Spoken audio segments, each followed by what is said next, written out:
Uttar Pradesh higher education service commission द्वारा निकली advertisement 50 की असिस्टेंट प्रोफेसर की साक्षात्कार वर्तमान में गतिमान है। जैसे जैसे विषयों के साक्षात्कार होते जा रहे हैं, उन विषयों के फाइनल परिणाम भी उसी दिन जारी होते जा रहे हैं, किंतु केमिस्ट्री तथा बीएड का साक्षात्कार कंप्लीट होने के बावजूद अब तक फाइनल रिजल्ट घोषित नहीं किया गया है। इसका कारण आयोग द्वारा जारी की गई फाइनल आंसर की के कुछ प्रश्नों को अभ्यर्थियों द्वारा हाई कोर्ट में चुनौती दिया जाना है। हाई कोर्ट में अपने अनुभव के आधार पर यूपीएचईएससी अपनी रणनीति में लगातार परिवर्तन कर रहा है। आज हम इसी परिवर्तन पर चर्चा करेंगे। सबसे पहले हाई कोर्ट द्वारा केमिस्ट्री विषय के अंतिम परिणाम घोषित करने पर स्टे लगाया गया। इस रिट के दौरान हाई कोर्ट में यूपीएचईएससी की जो रणनीति थी, उसमें आयोग ने कोई काउंटर समय पर दाखिल नहीं किया। इस कारण आयोग द्वारा रिजल्ट घोषित करने पर रोक लगाते हुए हाई कोर्ट में एक लंबी तारीख दे दी गई और अब 27 अप्रैल से पहले केमिस्ट्री का रिजल्ट आने की कोई संभावना नहीं है, क्योंकि इस देर तक स्टे है और मुझे लगता है ये स्टे और आगे भी जारी रह सकता है। इस अनुभव के बाद यूपीएचईएससी ने हाई कोर्ट में अपनी रणनीति में परिवर्तन किया। केमिस्ट्री के इस रिट का नंबर है 3372/2022। रिट टाइप में रिट ए।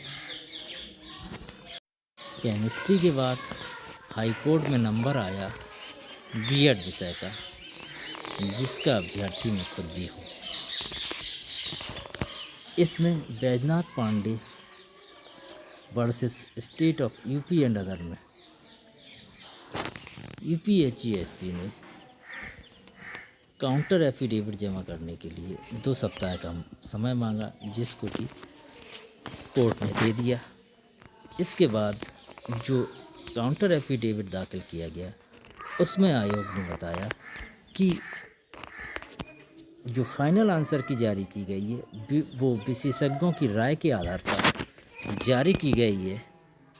अतः अभ्यर्थी द्वारा जो आपत्तियां उठाई गई हैं वो निराधार हैं, क्योंकि हमारे जो एक्सपर्ट हैं वो पहले ही इनका निस्तारण कर चुके हैं और जो भी फाइनल आंसर की जारी की गई है वो पूरी तरह दुरुस्त है।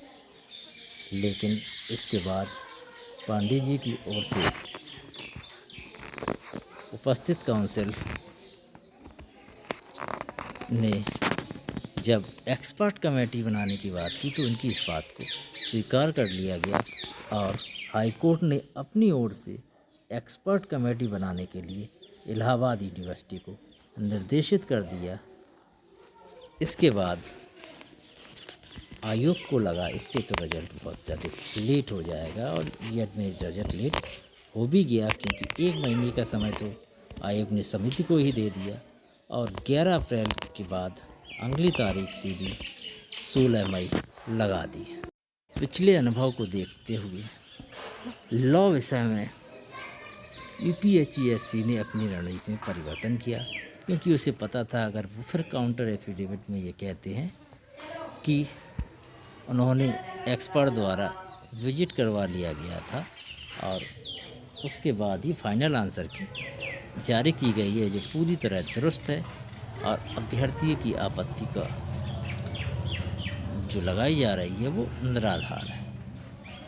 यदि वो ये सब कहता तो हो सकता है आयोग फिर से एक्सपर्ट कमेटी बना देता है, क्योंकि बीएड में ये बनाई जा चुकी है।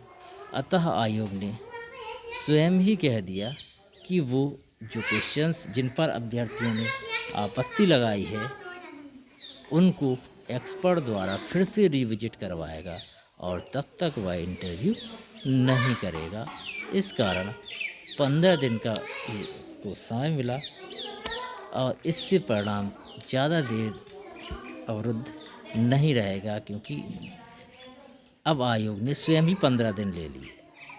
यदि वो 15 दिन नहीं लेता आयोग, तो हाईकोर्ट 1 महीने का समय तो उस समिति को ही देता जो वह निर्माण करता, और अब 15 दिन में ही आ जाएगा तो ये 20 दिन का समय ही बर्बाद होगा। वैसे 40 दिन का भी समय बर्बाद हो सकता था। इस प्रकार हमने देखा कि यूपीएचईएससी समय के साथ अपने स्टैंड को बदलता जा रहा है। इससे एक निष्कर्ष निकाला जा सकता है कि आयोग ने अनुभवी वकीलों का चयन नहीं किया जो उनको डिफेंड कर सकें। इस कारण जैसे जैसे वकील को अनुभव होता जा रहा है, उसके हिसाब से वो अपनी रणनीति में परिवर्तन करता जा रहा है। धन्यवाद। इसी तरह के अन्य वीडियो देखने के लिए हमारे चैनल को सब्सक्राइब करें।